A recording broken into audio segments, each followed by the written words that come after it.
Praise the Lord. ఆదివారము August 25, 2024. ఈ రోజు దేవుని వాక్యము, యెహోవా వలనని నాకు సహాయము కలుగును, ఆయన భూమి ఆకాశములను సృజించినవాడు. కీర్తనలు 121 అధ్యాయము 2వ వచనము. మీకు సహాయము అవసరమైనప్పుడు. సోమవారం ఉదయం.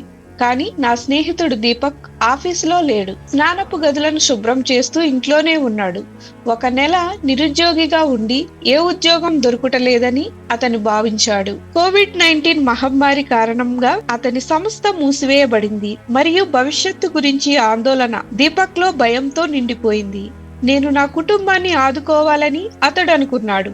సహాయం కోసం నేను ఎక్కడికి వెళ్ళగలను?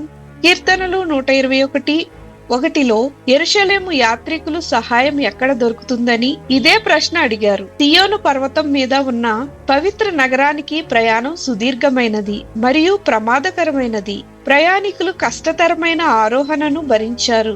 వారు ఎదుర్కొన్న సవాళ్లు ఈ రోజు మనం జీవితంలో ఎదుర్కొంటున్న కష్టతరమైన ప్రయాణాలుగా అనిపించవచ్చు.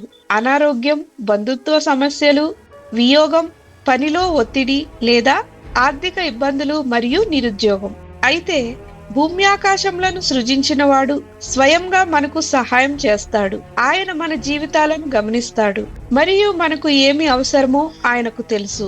షమర్ అనే హెబ్రీ పదానికి వాచ్ ఓవర్, కాపలా చేయడం అని అర్థం. విశ్వ సృష్టికర్త మన సంరక్షకుడు. మనము ఆయన భద్రతలో ఉన్నాము. దేవుడు నన్ను, నా కుటుంబాన్ని చూసుకున్నాడు అని దీపక్ ఇటీవల పంచుకున్నారు. మరియు సరైన సమయంలో అతనికి ఒక బోధన ఉద్యోగాన్ని దేవుడు అనుగ్రహించాడు. మన ప్రయాణంలో అడుగడుగునా దేవుని విశ్వసిస్తూ విధేయత చూపుతున్నప్పుడు మనం ఆయన జ్ఞానం, ప్రేమ యొక్క రక్షిత సరిహద్దుల్లో ఉన్నామని తెలుసుకుని ఆశతో ఎదురు చూడవచ్చు. ఈ రోజు మీకు దేవుని నుండి ఎలాంటి సహాయం కావాలి? ఆలోచన చేయండి. ప్రార్థన. తండ్రి, నా జీవిత ప్రయాణంలో నాకు సహాయం చేయమని, నన్ను నడిపించమని యేసు నామమున అడుగుచున్నాం తండ్రి. ఆమేన్.